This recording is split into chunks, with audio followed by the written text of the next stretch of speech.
Il suffit de demander des milliards pour avoir des milliards, qu'il n'y a aucune limite.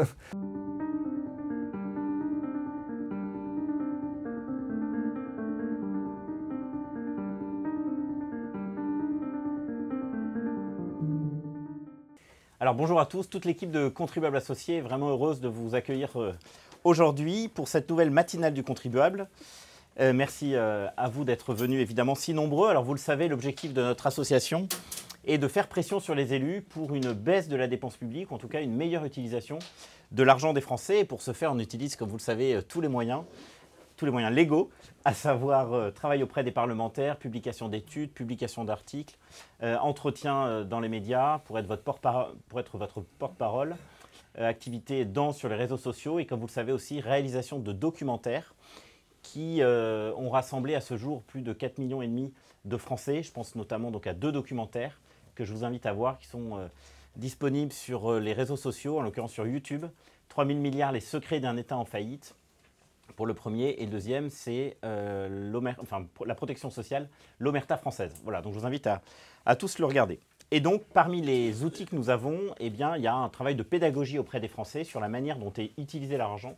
Et c'est notamment un des objectifs des matinales du contribuable que nous relançons aujourd'hui. Et nous avons donc l'immense joie d'accueillir Monsieur Ecal, qui va avec nous décrypter en fait l'actualité au regard justement de son dernier ouvrage qui s'appelle Mes comptes publics, qui est publié aux éditions Odile Jacob. Je crois que certains d'entre vous l'ont déjà acquis et on fera une petite séance de dédicace après. Alors Monsieur Ecal, vous êtes ancien élève de Sciences Po, de l'École normale d'administration et vous rejoignez... Oui, nationale, exactement. Et vous rejoignez les rangs de la direction de la prévision des finances publiques où vous allez rester pendant plus de 15 ans. Et en octobre 1999, vous êtes nommé conseiller référendaire à la Cour des comptes, où vous contrôlerez jusqu'en 2015 des administrations et des entreprises publiques.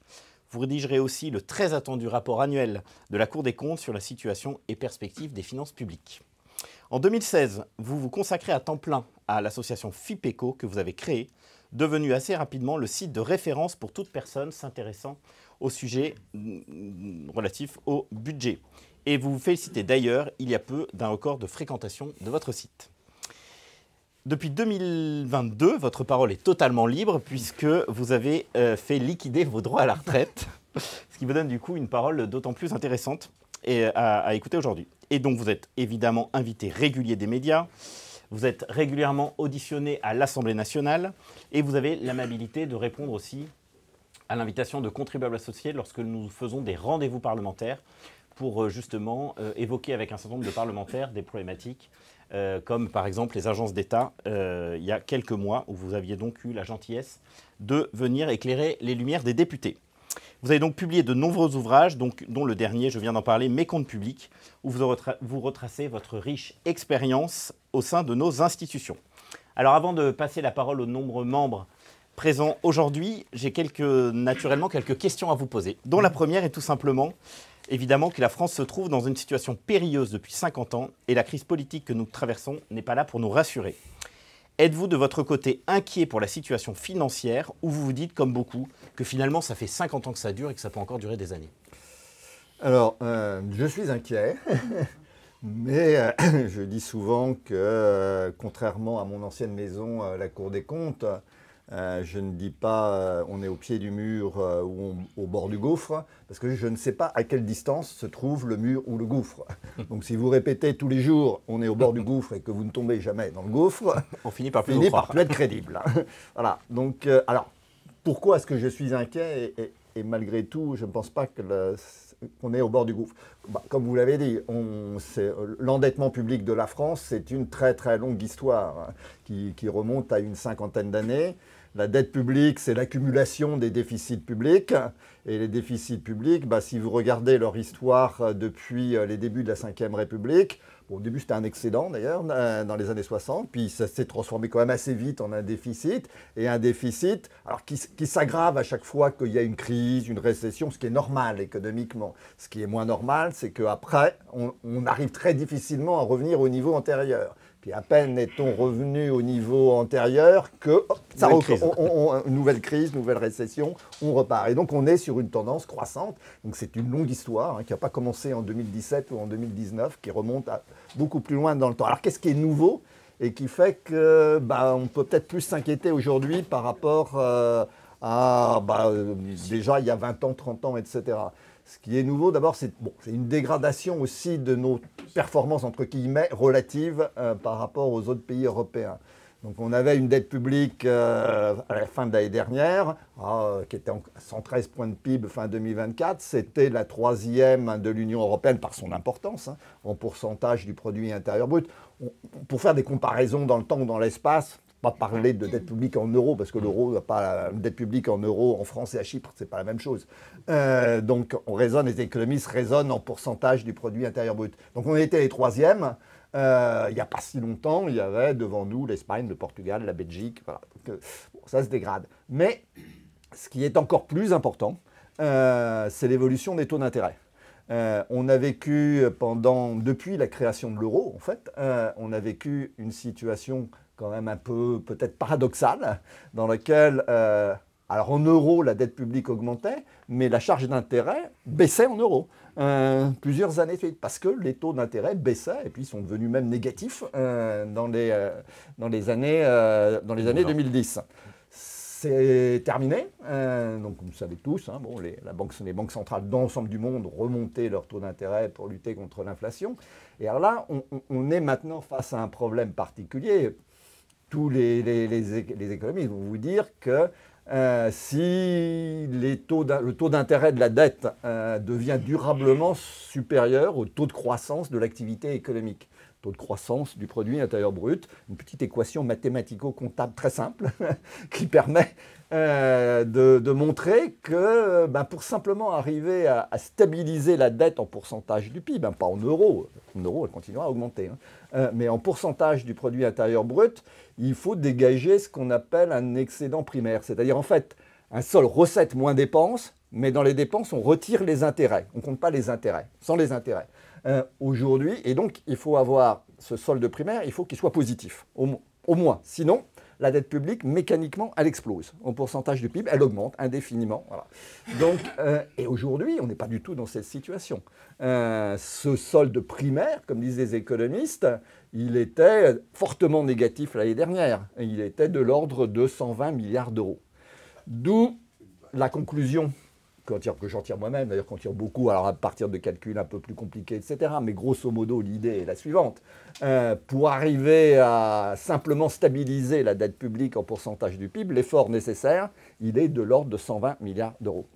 120 milliards d'euros, il faut avoir en tête que l'effort que l'on fait aujourd'hui, à travers les mesures qui ont été votées dans la loi de finances pour 2025, loi de financement de la sécurité sociale, etc., c'est 25 milliards. Essentiellement par des hausses de prélèvements obligatoires, d'ailleurs. Voilà. On y reviendra. Voilà. Et l'effort qui était prévu par le plan Bayrou, ce n'était pas 44 milliards. Avec le même mode de calcul, c'était aussi à peu près 25 milliards. Donc même s'il avait été appliqué, on serait à 50 sur 120. À un moment où, par ailleurs, si on veut respecter les engagements, par exemple, qu'on a pris à l'OTAN, de remonter les dépenses militaires à 3,5% du PIB, c'est 45 milliards d'euros de plus. Ce que vous dites, monsieur Kell, pardon, c'est que les 120 milliards d'économies pour avoir un déficit maîtrisé, c'est 120 milliards par an. C'est par an, chaque année. Il faut que chaque année, à l'horizon, alors pas tout de suite, bien sûr, personne ne dit qu'on va faire ça en un an, mais il faut que par exemple en 2028, 29, 30, on peut discuter de la date, il faut que pour simplifier, soit les dépenses publiques soient inférieures en points de PIB à 4 points de PIB, 120 milliards, 4 points de PIB par rapport à ce qu'elles sont aujourd'hui, soit les prélèvements obligatoires soient supérieurs à 4 points de PIB par rapport à ce qu'ils sont aujourd'hui, soit on trouve le moyen d'augmenter la croissance. Encore une autre, c'est la meilleure solution, mais ce n'est pas évident. Voilà, donc l'effort est colossal. Moi, je pense qu'on ne va pas y arriver. Donc qu'est-ce qu'on risque à ce moment-là? Quelle est la raison pour laquelle on est inquiet? On risque de voir la dette publique augmenter. Avec des hypothèses assez relativement raisonnables, la dette publique, elle atteint 135% du PIB en 2030 ou 2031, 2032, pas d'importance. C'est le niveau actuel de la dette italienne.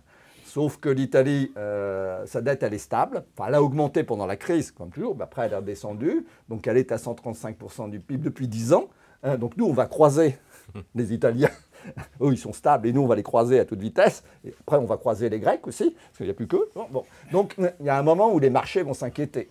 Le risque, il est là. Et le risque, c'est qu'un jour, les marchés se disent, bon, bah, finalement, on risque de ne pas être remboursé parce qu'à un moment, l'État français devra emprunter tellement sur les marchés qu'il n'y arrivera pas. Et donc, à ce moment-là, bah, en général, que font les banquiers dans ces cas-là? Ils commencent par augmenter les taux d'intérêt. En disant, bon, je prends un risque, j'augmente les taux d'intérêt. Le problème, c'est que ça ne fait qu'aggraver le problème, évidemment. Donc, on risque de rentrer dans une mécanique infernale où, alors là, vraiment, la dette augmente, les charges d'intérêt augmentent, ça va très vite. Les marchés aujourd'hui ne sont pas inquiets. Non. En fait, non.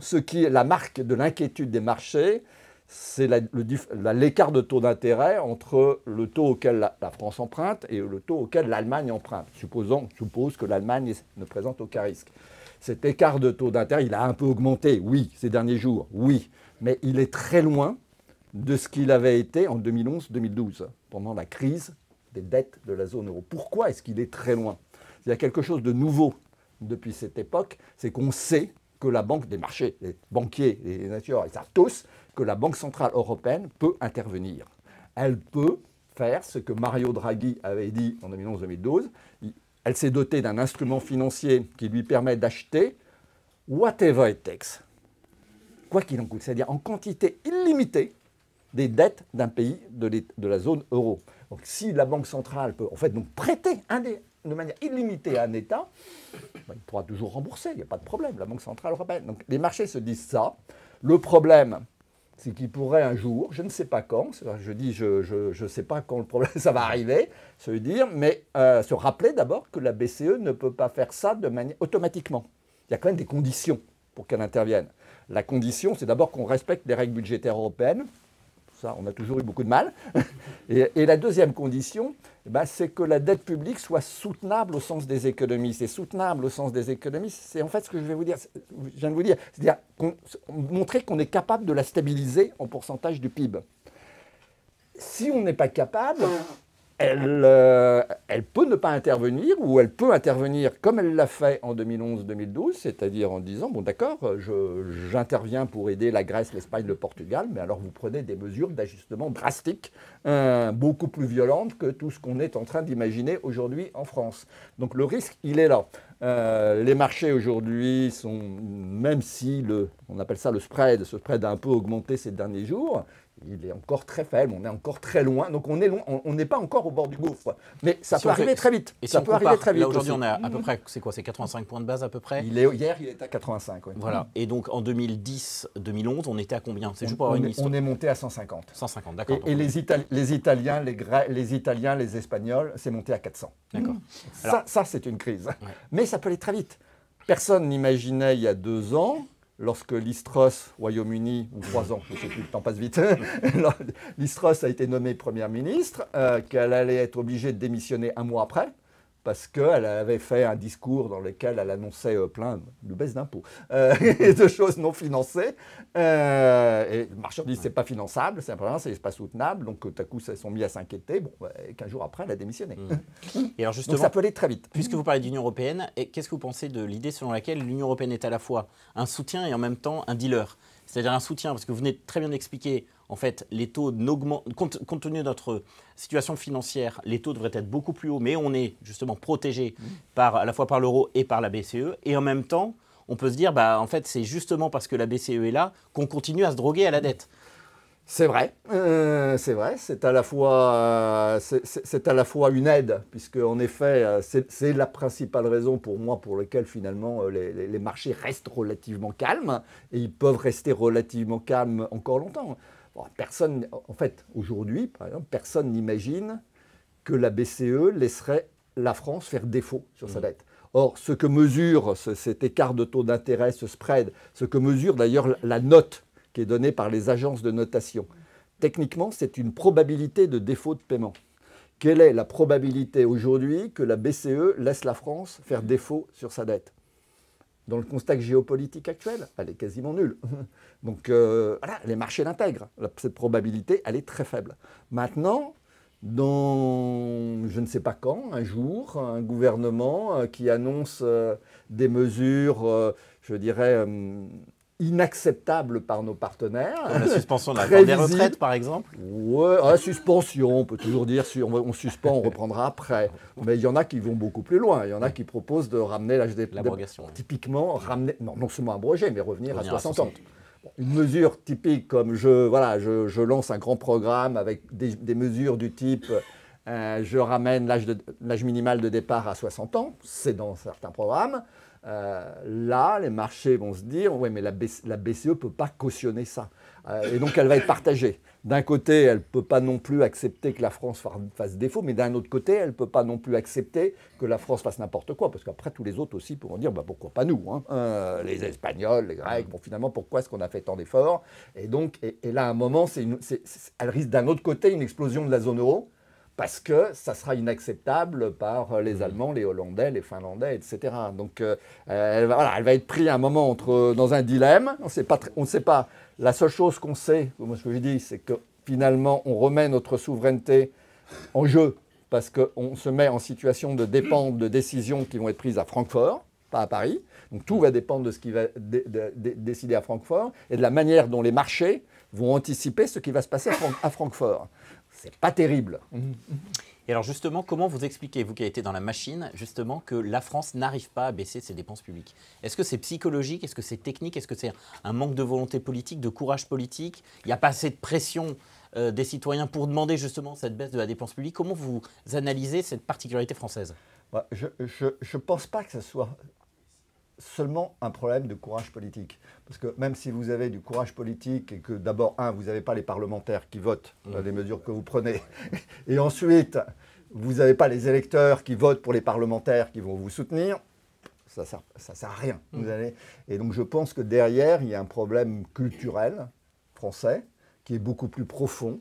Parfois, je dis, relisez Tocqueville, relisez l'Ancien Régime et la Révolution. Vous verrez que les descriptions que fait Tocqueville de l'Ancien Régime, les pages, on se croirait aujourd'hui. Aujourd'hui. Les Français, à l'époque, demandaient au roi, parce que le roi était supposé résoudre tous les problèmes. Aujourd'hui, voilà. Donc, dès qu'il y avait un problème, on demandait au roi des aides et des protections sous forme de normes, de réglementation. Et par ailleurs, vous voulez payer moins d'impôts. Bon, ils étaient un peu moins bien partagés à l'époque. Bon, il y avait des problèmes. Mais on est toujours dans la même situation. Donc, on veut plus de services publics, plus de protection. Vous avez sans doute raison de dire on veut payer moins d'impôts, mais on n'arrive pas à sortir de ce dilemme. Et donc, il est très profond. Après, il s'est aggravé ces dernières années parce que... pendant la crise Covid, c'est vrai qu'on a déversé des milliards d'euros. J'ai toujours dit, tous les pays l'ont fait, plus ou moins, mais tous l'ont fait à cette époque. Tous les économistes vous diront que quand il y a une crise comme ça, oui, il faut soutenir l'activité, les entreprises, les ménages, accepter une hausse du déficit. Mais nous verrons tous aussi, il faut que ce soit temporaire. Il faut que ce soit réversible, temporaire, à un moment. Le problème, ça a été quand même assez largement temporaire. Bon, mais pas totalement, mais assez largement. Mais le problème psychologique, il est ailleurs. C'est qu'il fallait le faire, mais ça a renforcé cette idée qu'ont beaucoup de Français qu'il suffit de demander des milliards pour avoir des milliards, qu'il n'y a aucune limite. Donc voilà, donc c'est très psychologique, c'est très ancien, ça. Et ça explique que, parce que je raconte aussi dans mon livre, que dès les années... le seul... un des rares moments où on a réussi à faire des efforts, ça a été, c'était moi qui j'étais à Bercy à la direction, maintenant c'est la direction du Trésor. Le seul moment, c'était la préparation de l'euro, justement. Parce qu'à l'époque, les Allemands nous avaient dit, pour faire l'euro, 97, il faut que vous soyez à 3,0% du PIB, point de PIB. Et le ministre allemand disait, c'est drei Komma null. En allemand, c'est 3,0. Ça veut dire, 3,0, c'est pas 3,1 ou 3,2, c'est 3,0. Donc, on a eu beaucoup de mal, énormément de mal, mais on a fini par y arriver. Mais après, en effet, pour revenir à ce que vous avez dit, on y était, finalement. Donc, l'euro nous a protégés, on a relâché les efforts, oui. Alors, ce qui est frappant à la lecture de votre ouvrage, François, c'est que vous avez... des thématiques que vous traitez en quelque sorte, qui se posaient il y a 30 ans, Typiquement, réflexion sur les cotisations sociales sur les bas salaires, sur le type d'investissement public utile ou non utile, sur tout simplement la recherche de l'impôt parfait. Et en fait, on a l'impression en fait, qu'on tourne en rond depuis 30 ans. Oui. C'est assez impressionnant. Oui. Comment vous expliquez le fait qu'en fait, on n'arrive pas à sortir justement de ces questions-là? Est-ce qu'elles sont insolubles ou alors on manque d'imagination? Alors, elles ne sont pas insolubles, puisque je pense qu'il y a des solutions techniques, on peut les trouver, elles sont peut-être insolubles politiquement. Alors, en partie pour les raisons que je vous ai indiquées, c'est-à-dire, bon, culturellement, voilà, il y a ce...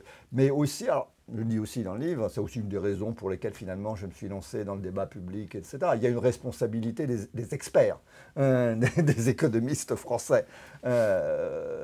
Si vous êtes sur un plateau télé, sur la plupart des plateaux télé, vous avez forcément d'un côté un économiste catalogué libéral et de l'autre côté un économiste catalogué interventionniste, voire carrément marxiste. Et donc, comment voulez-vous que les Français comprennent? On leur dit à chaque fois une chose et son contraire. Et les experts sont profondément divisés. Et donc après, on tourne en rond pour les problèmes, en effet, parce que voilà, aujourd'hui, le problème aujourd'hui, c'est les retraites. Bon, mais c'était déjà le cas il y a 30 ans. Il y a 30 ans, on était même beaucoup plus loin. Parce que je raconte, c'est que tout le monde a en tête, aujourd'hui, on a en tête l'âge minimal à 60 ans, Mitterrand. Mais en fait, c'était allé beaucoup plus loin à l'époque.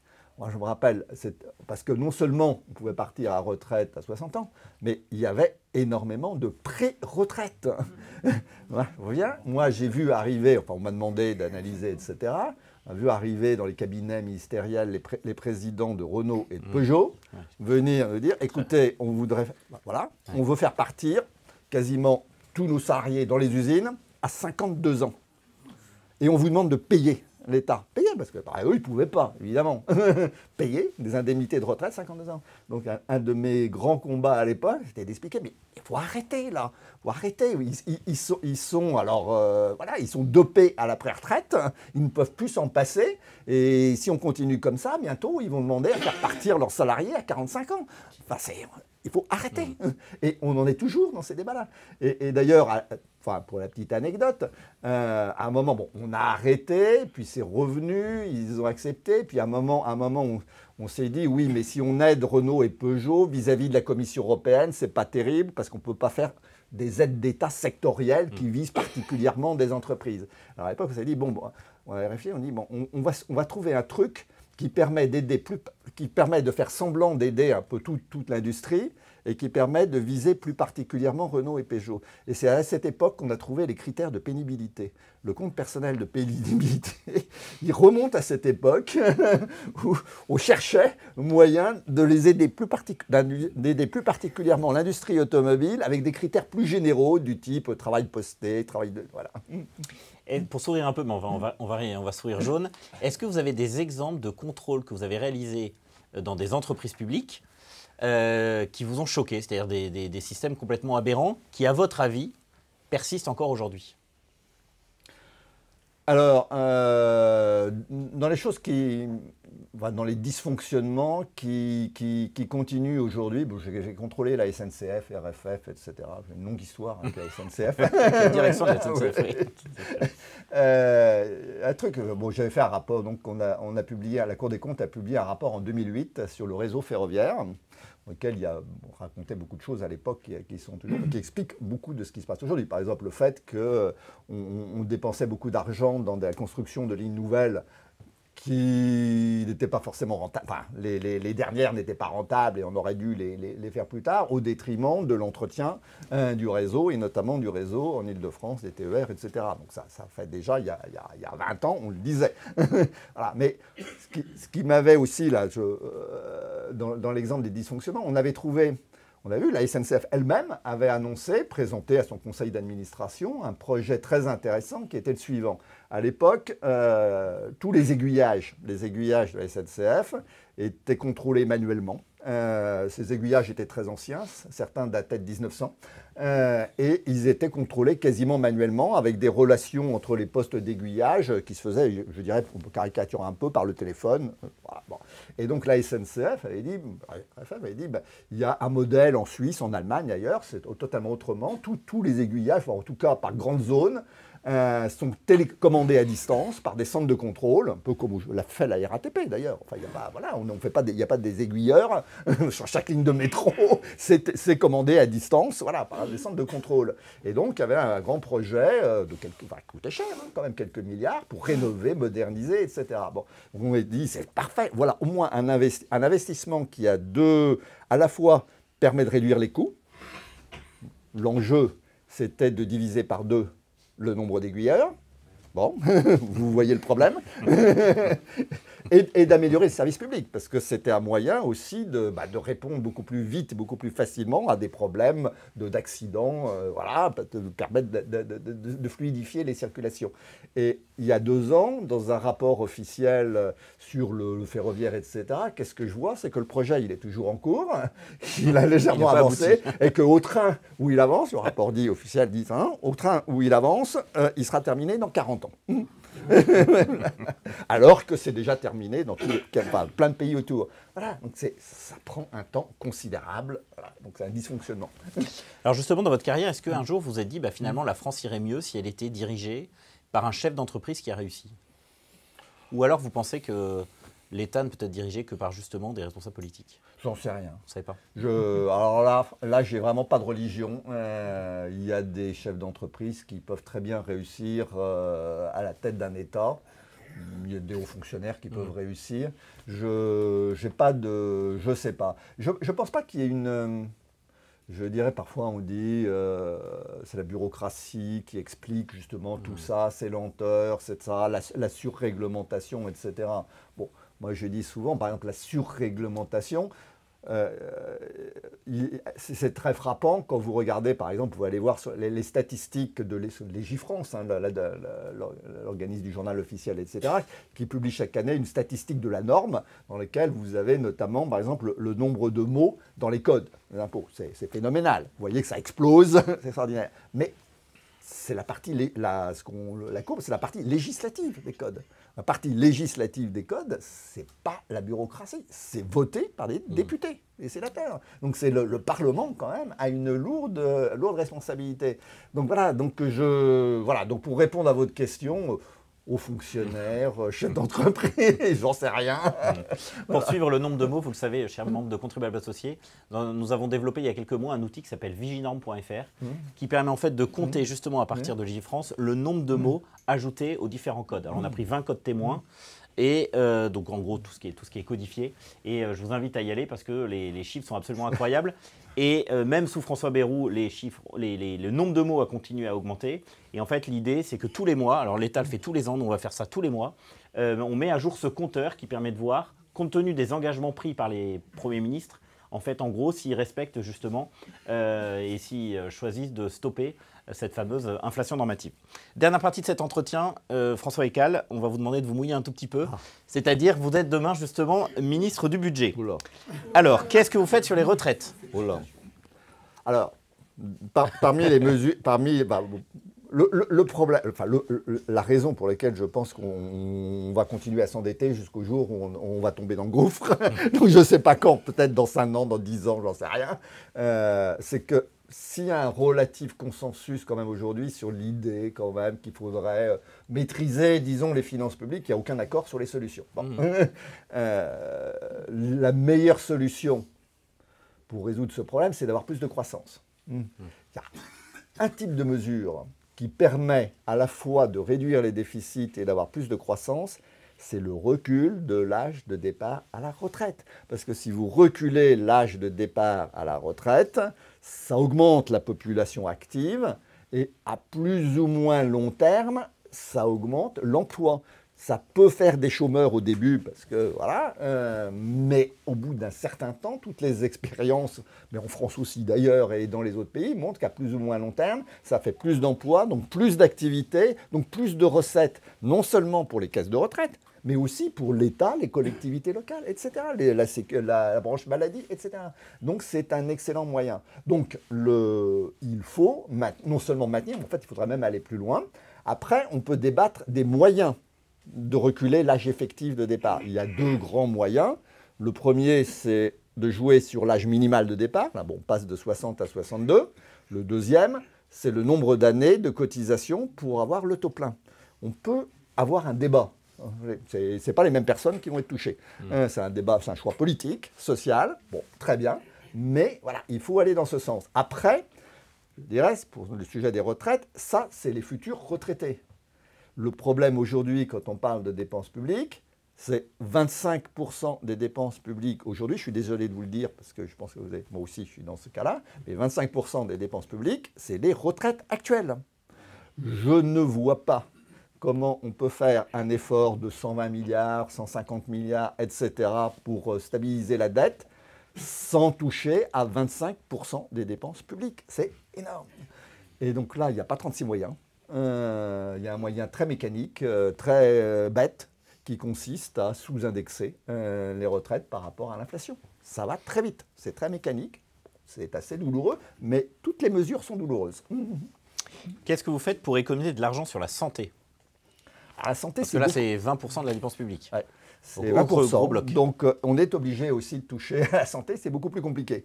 Parce que dans le cas des retraites, vous voyez bien qu'il suffit de... Enfin, on voit bien qu'il suffit de jouer sur 1 ou 2 paramètres, 2 ou 3 paramètres pour avoir des effets assez automatiques. Et donc la santé, c'est plus compliqué. Et donc la santé, c'est beaucoup plus compliqué. Parce que derrière les dépenses de santé, vous avez des dizaines de milliers de prescripteurs qui sont les médecins, sur lesquels il est très difficile d'avoir, je dirais, un effet sur leur comportement.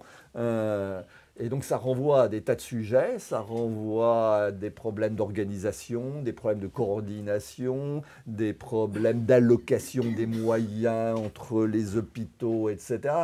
Donc je dirais c'est un peu malheureusement, pour arriver à maîtriser les dépenses de santé, il faut, je dirais, serrer les boulons un peu partout. On n'a pas trouvé tellement d'autres solutions. Il faut jouer sur les tarifs, il faut jouer sur, disons, l'organisation des hôpitaux, il faut jouer sur... La France est le pays de CDE où ce qui reste à la charge des ménages est le plus faible en pourcentage des dépenses de santé, après complémentaires, remboursement par les complémentaires. Donc on se dit qu'on peut augmenter aussi les forfaits, les franchises, ce genre de choses. Après, ça pose des problèmes sociaux, donc c'est compliqué. Voilà. Il y a beaucoup de choses à faire en matière de santé. Autre sujet principal, c'est bien sûr le sujet du nombre de fonctionnaires en France. Ouais. Comment vous faites pour justement baisser le nombre de fonctionnaires ? Et où? Alors, où il y a un moyen de répondre qui consiste à regarder comment ont évolué les effectifs de la fonction publique sur les 25 dernières années. Je prends généralement les 25 dernières années parce qu'on trouve facilement des statistiques qui commencent à 97. Pour aller plus loin, voilà, c'est un peu plus compliqué. Si on regarde depuis 97, de mémoire, au total, ça a dû augmenter de 20-25%, la population a augmenté de 14%, etc. Mais où ont lieu les augmentations? Dans les collectivités locales d'abord. La hausse de l'emploi dans les collectivités locales, sans même compter les emplois qui ont été transférés par l'État en accompagnement des transferts de compétences. De mémoire, c'est plus 45%. 45%, sans même compter les emplois transférés par l'État. Les hôpitaux, de mémoire, c'est un peu moins de 36. Ouais, 36, 36 voilà, un peu moins de 40. C'est 6%. Et l'État, c'est 6%. Donc, quelque part, l'État fait des efforts. Les effectifs de la fonction publique d'État ont baissé pendant la période Sarkozy. C'est le seul moment où ça a baissé, après ça a remonté. Mais au total, sur l'ensemble de cette période, 7%. Voilà. C'est pas beaucoup. Les collectivités locales. Le problème, c'est que si je commence à dire il va falloir que les collectivités locales fassent un effort, tous les élus locaux, tous partis politiques confondus, vont me dire vous n'y pensez pas. Non. C'est l'État qui est responsable de tout. C'est l'État. Il n'y a aucun effort. On a plein de besoins, il y a plein de services publics locaux qui ne sont pas satisfaisants, etc. On a besoin d'argent. pas besoin de... Ne nous demandez pas de faire des efforts. Vous allez savoir pourquoi. Pourquoi est-ce qu'on n'y arrive pas? Mais on pourrait se dire il y a un parti politique, un ou deux partis. Non, ils sont unanimes. Ça, effectivement, on peut en témoigner. Quand on va voir des députés et justement on parle de la baisse du nombre de fonctionnaires, ils nous disent c'est la faute des collectivités locales. Et quand on va voir les responsables des collectivités locales, ils disent en gros, l'État nous demande tellement de choses qu'en fait, et en plus baisse les dotations, qu'en fait on ne peut plus. Voilà. Et nous, évidemment, les contribuables, on est à la fois entre le marteau et l'enclume. C'est exactement ça. Dernière question d'engagement, dernier sujet un peu délicat, c'est bien sûr le sujet de l'immigration. Est-ce que vous pensez qu'on peut faire des économies sur ce domaine-là et où? Alors, le coût de l'immigration, ça partage les économistes. Il y a des études sur le coût de l'immigration qui montrent, disons que globalement, le coût est à peu près équilibré. Il y a des études qui montrent qu'en France, on est entre moins 1% du PIB et plus 1% du PIB. Maintenant... moins 1%, ça fait 30 milliards quand même. Oui, 30 milliards dans un sens. Voilà. Oui, mais moins 30 ou plus 30. Oui, bon, donc, moins 30, plus 30. Mettons au maximum, ce qu'on est maximum. Le budget de la justice, c'est 10 milliards. Voilà. Pour vous donner juste une idée, ça coûterait, dans des hypothèses, selon M. Ecal, hautes, 3 fois le budget de la justice. Ou alors, il n'y en a plus beaucoup qui disent que ça rapporte de l'argent. Oui. Mais bon. Mais voilà. Alors après, ce qu'il faut avoir en tête, c'est qu'il y a évidemment, il y a immigration et immigration. La particularité quand même de la France par rapport à d'autres pays, parce que c'est des études internationales, je cite, c'est des études de l'OCDE qui arrivent à ce genre de fourchette. La particularité de la France, c'est qu'elle a une immigration qui est moins qualifiée et donc plus difficilement insérable. Sur le marché du travail. Et on a un problème en France, un autre problème qu'on a depuis 30 ans aussi, qui est, que je raconte, c'est on a un SMIC qui est particulièrement élevé et qui fait que pour un employeur, il serait difficile d'employer des gens au niveau du SMIC avec le taux de cotisation normal. D'où, depuis 30 ans, les allègements de cotisation au niveau du SMIC. Mais bon, à un moment, là, il n'y en a quasiment plus des cotisations au niveau du SMIC. Donc on peut plus aller plus loin. Donc voilà, donc on est bloqué. Donc on a ces particularités qui font que probablement, en effet, le coût en France est probablement plus élevé. Maintenant, supposer qu'il soit de 30 milliards, alors là, c'est plus des problèmes politiques. Je veux bien qu'on arrive à le réduire, c'est pas évident. Le principal problème, à mon avis, mais on le voit d'ailleurs avec le problème des renvois aux frontières, des OQTF, etc., c'est qu'il faut que les pays qui sont de l'autre côté de la Méditerranée acceptent de voir revenir leurs ressortissants. Il y a un moyen, on a réussi à le faire avec la Turquie. Erdogan a arrêté, mais on paye. On paye Erdogan. Exactement. Après, il y a quand même peut-être le sujet des allocations non contributives sur lesquelles on pourrait demander, qu'on soit français ou étranger, une durée de résidence préalable avant de les percevoir. Il y a quand même des outils. Non, mais je suis d'accord, il y a des outils, mais après, il ne faut pas non plus se faire d'illusions. Oui, Quand je vois dans certains programmes que la lutte contre l'immigration permettrait de faire 25 milliards d'économies, je dis non, là, c'est complètement... On est en plein... Merci Monsieur Gall. Je vous propose de passer aux questions de la salle avec, s'il vous plaît, pour les internautes, le fait de prendre le petit micro qui est là, qu'on va vous passer, pour qu'on puisse écouter vos interventions. Monsieur Ecal, vous dites que les rapports d'études sur le montant... le déficit qu'amène l'immigration est de 30 milliards. Mais est-ce que vous avez regardé le détail? Parce que quand on écoute les Suédois, qui sont un petit pays, je crois que c'est un quart de nous, ils arrivent à 60 milliards. Et a priori, ils ne sont pas plus généreux que nous. Ils sont moins généreux que nous. Donc, quelque part, je pense que pour l'instant, les études sur le coût de l'immigration sont sous-estimées. On sous-estime le nombre de policiers, le nombre de vigiles qu'on a en plus, le nombre de prisons, le nombre de justiciers. Je ne suis pas sûr que pour l'instant, on soit encore dans une évaluation exacte. Ouais.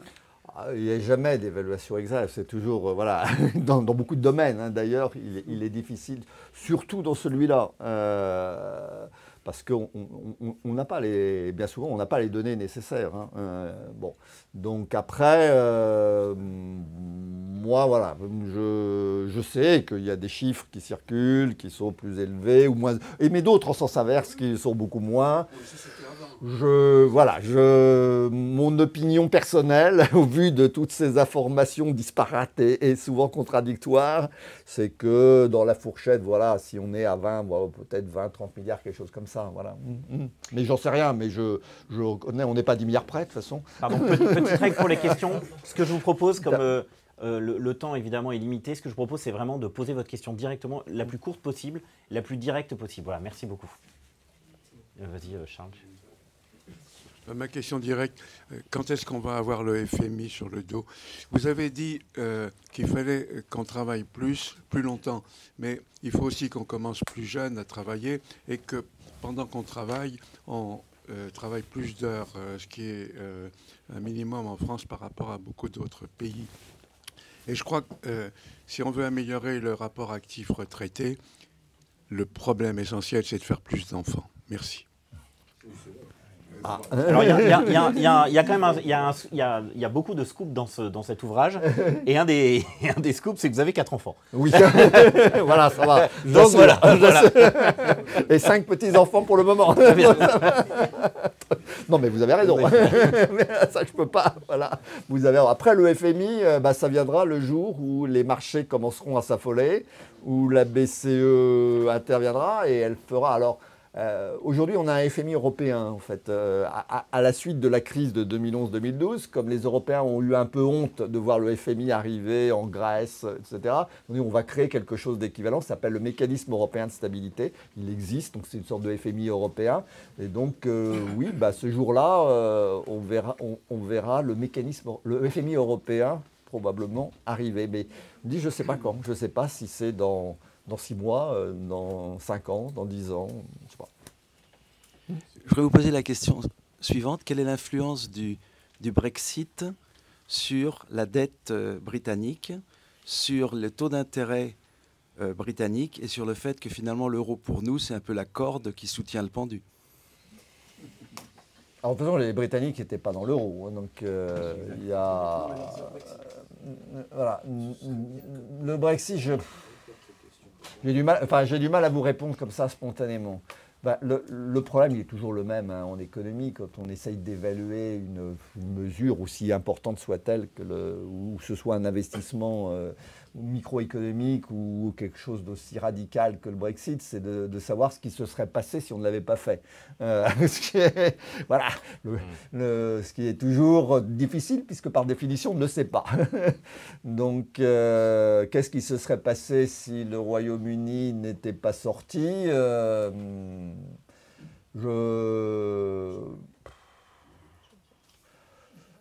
ne saurais pas vous le dire comme ça. Je risque de... Voilà. Question suivante, rapide. Oui, rapide. Ma question porte sur ce qu'on appelle le hors-bilan.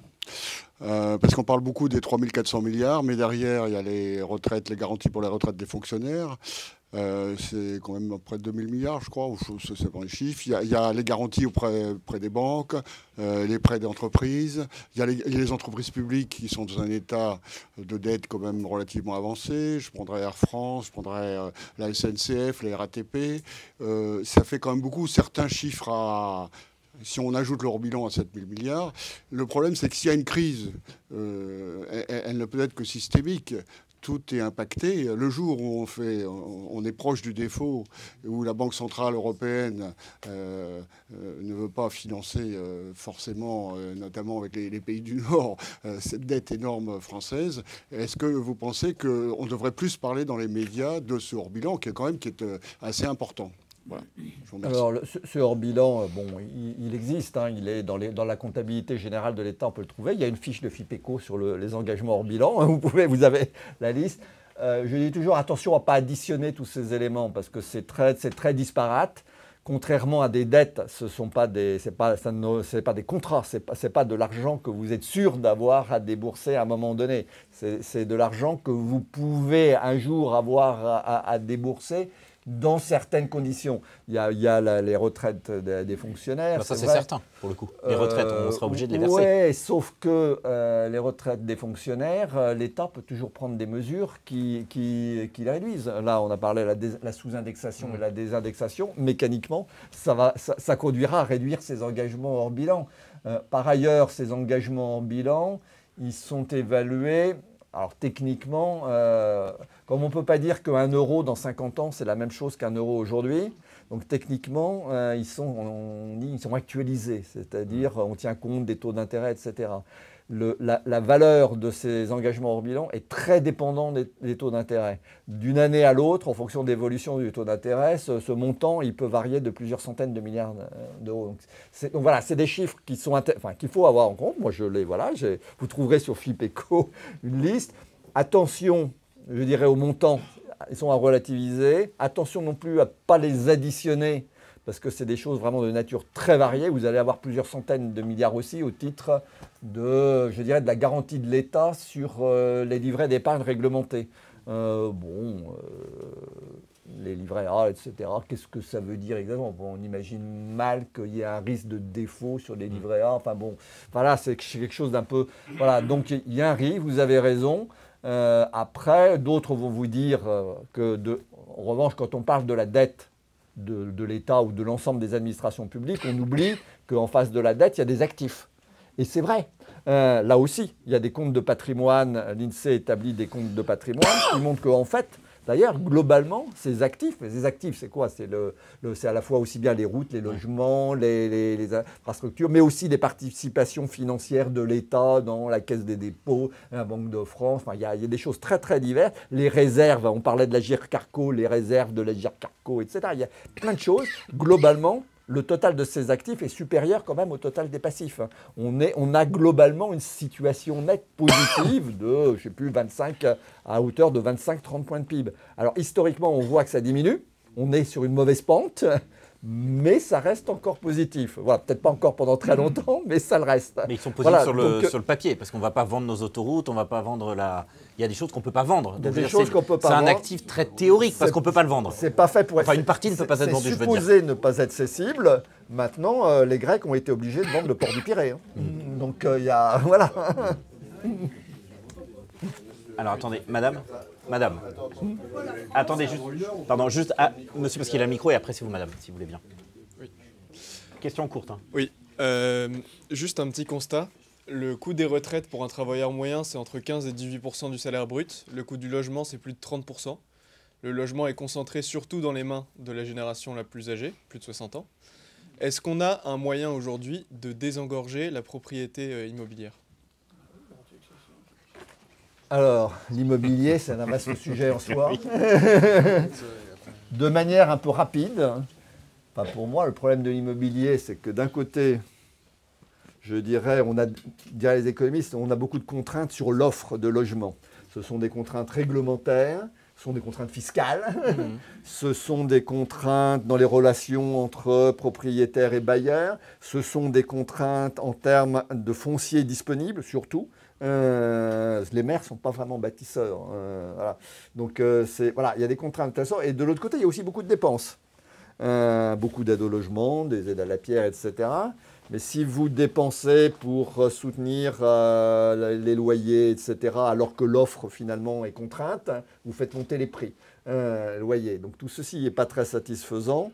Le problème, c'est qu'il faudrait jouer à la fois sur alléger les contraintes sur l'offre de logement, donc sur les propriétaires, si vous voulez, sur l'offre de logement, et de l'autre côté, pouvoir réduire les dépenses. Le problème, c'est d'arriver à faire les deux en même temps, sachant que quand vous commencez à réduire les dépenses, typiquement les allocations logement, il y avait eu une tentative en 2017-2018. Vous vous souvenez peut-être du résultat. Ce n'était pas très élevé, mais politiquement, ça a du mal à passer. Et c'est très rapide. Dès que vous dites que vous allez réduire de 5 € les allocations logement, vous voyez le résultat politique très vite. En revanche, réduire les contraintes sur l'offre, ça va avoir des effets sur le long terme. Les propriétaires ne vont pas se mettre tout de suite à investir plus, etc. Ça va prendre du temps. Donc, vous voyez, vous avez un problème de timing qui fait que, ça fait 30 ans qu'on tourne autour de ces problèmes. Autre question, madame, du coup. Pourquoi la France n'arrive pas à se réformer alors qu'on a l'Italie juste à côté qui arrive à stabiliser sa dette, en tout cas. Je ne sais pas si elle l'a réduit, j'ai compris qu'elle ne la réduisait pas. Eh bien, pourquoi nous, on ne sait pas faire Je pense malheureusement que l'exemple des autres pays montre que dans la plupart des cas, les pays qui ont fait des efforts drastiques de redressement de leurs comptes publics l'ont fait sous la contrainte ou après une crise financière. Citez le cas d'Italie. L'Italie a pris des mesures au début des années 2010 qui ont permis en effet de stabiliser sa dette, etc. Il y a eu une réforme des retraites. Comment ça s'est passé?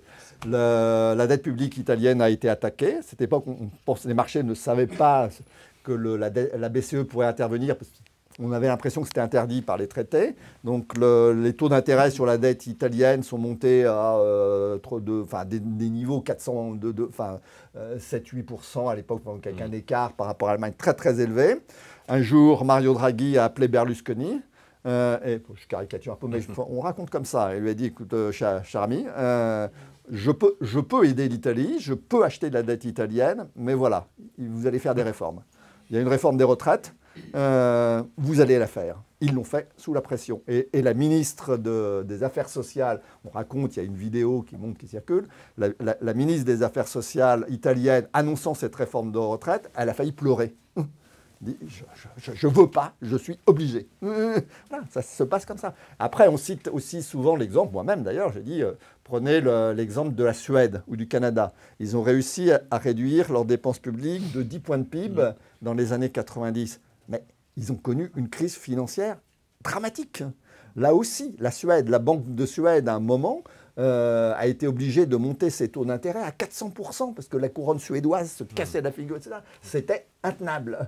Et donc, à ce moment-là, alors eux, ils n'ont pas eu besoin du FMI, etc. Ils se sont pris en main. Voilà. Ils l'ont fait eux-mêmes, mais ils l'ont fait après une crise, et les Canadiens, c'était pareil, après une crise financière très dure. Les seuls qui ont fait à froid des réformes, Macron, un des seuls, dans les pays autour de nous, c'est l'Allemagne de Schröder. Ils l'ont fait à froid. Ils se sont retrouvés comme la France en déficit excessif, avec un déficit de plus de 3% du PIB en 2002.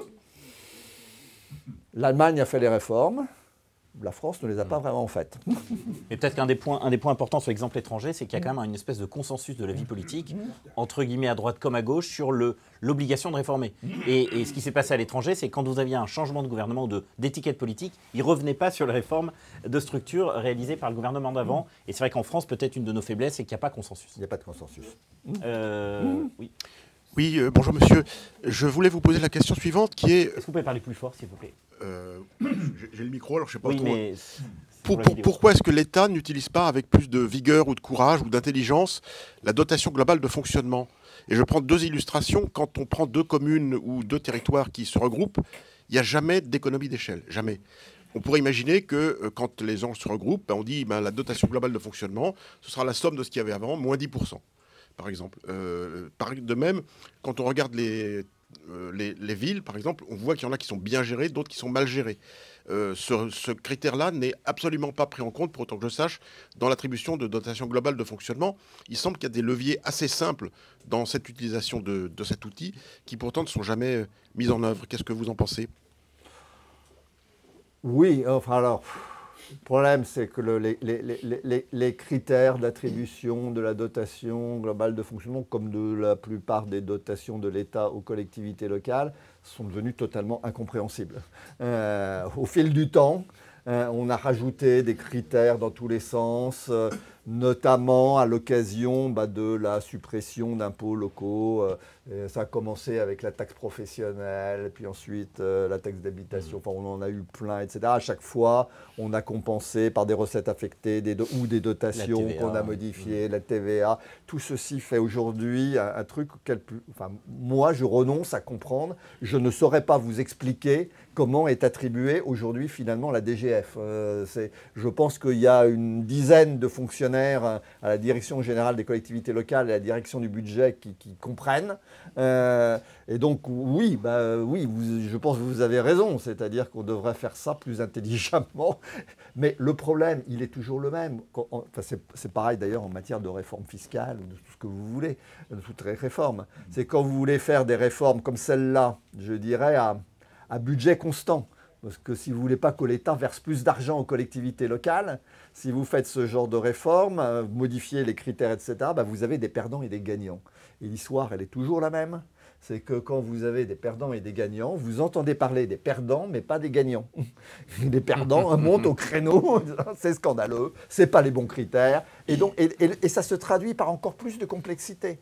Parce que vous allez, pour essayer de faire passer la réforme et de quand même de pas trop maltraiter les perdants, vous allez rajouter des critères supplémentaires qui vont faire qu'ils vont pas faire. Ce qu'il faut peut-être préciser, c'est qu'on parlait des fonctionnaires dans les collectivités locales. Un des rares moments où on a vu le nombre de fonctionnaires baisser dans les collectivités locales, c'est sous François Hollande, lorsque justement il a baissé cette fameuse DGF. Le seul moment où ça a baissé, c'était en 2016-2017. Ça a été la conséquence de la baisse d'une douzaine de milliards de la DGF. Oui. Le micro est là-bas. Merci. Christophe Roussel de Courbevoie. Vous avez dit qu'un des leviers de toute cette histoire budgétaire était les retraites. Et parmi ces leviers, il y a l'allongement de la durée de travail ou du départ à la retraite. Est-ce qu'il y a eu des études d'impact effectives sur l'économie générale de la retraite, de l'emploi des seniors, puisqu'on sait que l'employabilité est faible? Et donc, il y aurait aussi une augmentation probablement du nombre de personnes au chômage. Et j'en veux aussi, pas pour preuve, mais en tout cas comme question complémentaire, c'est avec la nouvelle révolution industrielle qui arrive avec l'intelligence artificielle, est-ce que ça ne risque pas de diminuer l'employabilité des seniors? Donc ça, c'est une première partie de la question. Deuxième partie, c'est est-ce que vous voyez en l'intelligence artificielle plutôt un danger par rapport à l'emploi ou plutôt des gains d'efficience que l'État pourrait faire et donc faire des économies? Alors, si on regarde le passé d'abord, avant de parler d'intelligence artificielle, sur le passé, oui, il y a quand même beaucoup d'études sur les conséquences d'un recul de l'âge de départ à la retraite sur l'emploi, etc. Ça conduit à une augmentation de l'emploi. Mais en France, on a fait l'expérience avec la réforme de 2010. La réforme de 2010, qui avait commencé, pour moi, comme j'ai dit, en fait, l'histoire a commencé plutôt au tournant des années 2000, quand on a arrêté de faire des pré-retraites massives et qu'on a, donc on a commencé par abandonner les pré-retraites et puis ensuite, en 2010, on a fait passer l'âge minimal progressivement de départ de 60 à 62 ans. On le voit sur le taux d'emploi des seniors et le taux d'activité des seniors. Il a augmenté. Alors bien sûr qu'il y a des problèmes d'employabilité, je reconnais, mais de manière très mécanique, l'emploi des seniors a augmenté. Et le taux de chômage des seniors, malgré tous les problèmes que vous citez, il est inférieur à celui des actifs de 25 à 55 ans. Il est plus faible. Donc non, pour moi, je dirais, il n'y a pas de problème. Ça marche. Il y a une courbe que j'aime bien aussi, que je mets sur FIPECO quand on parle d'âge de départ à la retraite. Je mets sur un graphique, je prends tous les pays de l'OCDE et je mets sur un graphique d'un côté le taux de croissance de l'emploi sur 40 ans et l'autre, le taux de croissance de la population active sur 40 ans. C'est une droite, enfin mathématiquement pour ceux qui veulent, c'est une droite. Plus la croissance de la population active est forte, plus la croissance de l'emploi est forte. Ça se voit partout. Donc, alors après, le futur, l'intelligence artificielle. Bon, je ne suis pas un spécialiste de l'intelligence artificielle. Je dirais, moi j'ai un peu tendance à voir ça comme tous les progrès techniques. Comme l'électricité, la machine à vapeur, ça conduit à des destructions d'emplois et à des créations d'emplois très importantes. Jusqu'à présent, le bilan a plutôt été positif globalement dans les pays de l'OCDE. La France est un peu un cas à part, mais globalement, cette croissance de l'emploi, on l'a quand même. Le taux de chômage, en moyenne dans les pays de l'OCDE, il n'est pas très élevé. Donc, le bilan jusqu'à présent de ces révolutions techniques a plutôt été satisfaisant. Le danger que je vois pour la France, c'est que c'est une révolution qui va très vite, celle-là, et ça suppose, je dirais, beaucoup de flexibilité. C'est-à-dire que ça suppose qu'on va détruire des emplois à des endroits, on va en créer d'autres, mais il faut que les gens bougent. Et en France, ça ne bouge pas. Et pour parler plus particulièrement de la fonction publique, la mobilité dans la fonction publique, c'est un gros problème. Il pour ça que j'ai dit, moi, souvent, c'est-à-dire, on dit, le problème de la fonction publique, c'est le statut. Le statut, il permet de faire beaucoup de choses. Donc, ce n'est pas la peine d'agiter ce chiffon rouge devant les syndicats. Même avec le statut actuel, on peut faire beaucoup de choses. Et le problème principal, c'est ça, c'est la mobilité. C'est-à-dire qu'on peut arriver à faire partir des gens parce qu'il y a... Chaque année, de toute façon, il y a beaucoup de fonctionnaires qui partent à la retraite. Il y a 20% des effectifs de la fonction publique, c'est des contractuels qui sont sur des contrats de 3 ans ou 6 ans. Donc vous avez un turnover qui est quand même très important. Mais le problème, c'est d'arriver à les faire passer d'un endroit à l'autre. Et ça, c'est très compliqué. Il nous reste à peu près 5 minutes, donc je vous propose de prendre encore 2 questions. Oui, alors, et après, on pourra poursuivre les échanges autour d'un café. Merci, Monsieur Ecal. Une question complémentaire par rapport à la précédente. Un haut fonctionnaire qui a écrit un bouquin, La France au bord de l'abîme, parlait de garderie d'État en parlant de l'université. Si on va plus loin, quand on regarde le taux d'activité des jeunes de 15 à 24 ans, ce sont les bornes OCDE, on est à 30 points en dessous de l'Allemagne, des États-Unis, de l'Angleterre et autres. Est-ce qu'il n'y a pas moyen de booster ça pour augmenter la croissance potentielle? Ce n'est pas négligeable par rapport aux retraites, d'une part. Et d'autre part, moi j'ai des apprentis qui sont en bac plus 5. Les apprentis en bac plus 5, ça a boosté. Ceux qui sont en mécanique, électricité, plomberie et autres, c'est flat depuis 20 ans. Que faire? Merci. Alors c'est vrai qu'on a un problème de taux d'activité inférieur à celui des autres pays qui est surtout aux deux extrémités. Donc on a un problème de taux d'activité des seniors. Là, c'est quand même donc très très lié à l'âge de départ à la retraite. Il est plus faible en France parce qu'on part plus tôt. Et on a un autre problème au niveau des jeunes, c'est vrai. Là, c'est lié en partie, en effet, à la prolongation d'études, etc. C'est plus compliqué parce que le fait de faire des études supérieures, ça peut être bien. Ça peut permettre d'augmenter, si ce sont des études, utiles, efficaces. Le fait que des médecins spécialistes fassent 10 ans d'études, personne ne le remet en cause. Voilà. Après, vous allez me dire qu'il y a d'autres formations où c'est peut-être pas la peine de faire 10 ans d'études. Et à ce moment-là, le problème, il est là. C'est une fois qu'on a dit qu'en effet, il faudrait que certains cursus, ça dure moins longtemps et qu'ils aillent plus vite sur le marché du travail, il faut dire lesquels.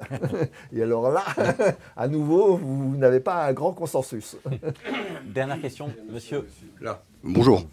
Bon, je m'appelle Gérard Villette, j'ai commencé en 65 et je suis parti en retraite le 31 décembre 2022. J'ai cotisé pendant 58 ans. Et si le travail tuait, ça se saurait. Et puis il faut savoir que maintenant les jeunes, c'est des feignants, des vrais feignants. J'ai eu une trentaine d'apprentis à l'entreprise. Il n'y en a que 15 qui sont arrivés au bac. Les autres, ils ont démissionné. Alors moi, je voulais simplement vous poser une question, mais avant, je voudrais faire une image. En 1919, l'armée française a expédié en Allemagne 192 000 personnes. Quand on veut, on peut. Ça, c'est la première chose. Et ma question serait, est-ce qu'il y a une différence entre... Est-ce que les fonctionnaires sont français et le privé sont français? Est-ce que les fonctionnaires... Ouais, les fonctionnaires, est-ce qu'ils sont français? Et le privé, est-ce qu'il est français? Répondez-moi la question et je vous donnerai la solution. Alors je vais vous la donner tout de suite. Un fonctionnaire, c'est 6 mois. Oui. C'est 25 ans pour partir en retraite. D'accord, le mode de calcul des retraites. Vous prenez la SNCF, la SNCF fait un trou dans la caisse, l'État fait un chèque, nous on nous colle la CLG. Donc on n'est pas français en tout ça. Oui, alors, oui, dans les différences de calcul. Alors c'est plus compliqué parce que... Sur des primes. Oui, voilà. Le mode de calcul, c'est sur les 6 derniers mois, en effet, pour les fonctionnaires, mais c'est les 6 derniers mois en ne comptant pas les primes. Et les primes comptent beaucoup dans les retraites, alors que dans le privé, en effet, c'est les 25 meilleures années, mais toute la rémunération. L'un dans l'autre, ça se compense à peu près. En fait. L'avantage des fonctionnaires, il est ailleurs. Je vais vous dire, il y a un avantage dans la fonction publique, mais il est ailleurs. C'est ce qu'on appelle les catégories actives. C'est la possibilité de partir beaucoup plus tôt que l'âge minimal de droit commun.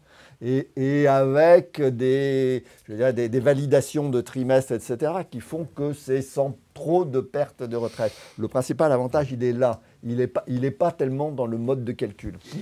Bon, je vous propose de clore cette matinale. Deux messages importants, je crois. Le premier message, c'est qu'il y a encore des pistes vraiment très concrètes pour rétablir les finances publiques. Et deuxième message, qui est, je crois, un message vraiment d'espoir, c'est qu'il n'est pas trop tard. Parce qu'en fait, on ne sait pas quel est le mur, mais on sait qu'on a un mur en face de nous, on ne sait pas quelle distance. Il n'est pas trop tard pour agir et compter évidemment sur la mobilisation de l'ensemble de l'équipe de contribuables associés pour poursuivre le combat. J'en profite pour adresser 3 remerciements. Premier remerciement évidemment à M. Ecal qui a la gentillesse d'éclairer les membres de contribuables associés justement sur toutes ces problématiques et de s'engager sur des solutions. Deuxième remerciement, vous, chers membres de contribuables associés, puisque sans vous, on ne pourrait pas mener ce travail. Et c'est pour ça que je vous invite, pour ceux qui ne sont pas encore adhérents de l'association, à le faire. Vous avez une petite enveloppe dans notre magazine qui s'appelle Tous contribuables. Surtout, n'hésitez pas à rejoindre la grande famille de contribuables associés. J'insiste sur le fait qu'il n'y a pas de petits montants. L'important, c'est d'être le plus nombreux possible pour pouvoir peser le maximum. Et puis, évidemment, troisième remerciement à l'équipe de contribuables associés qui a eu la gentillesse d'organiser parfaitement cet événement. Voilà, merci à tous.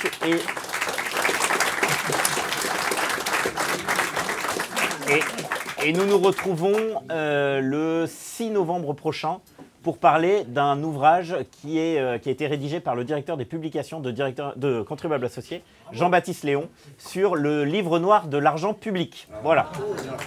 À bientôt.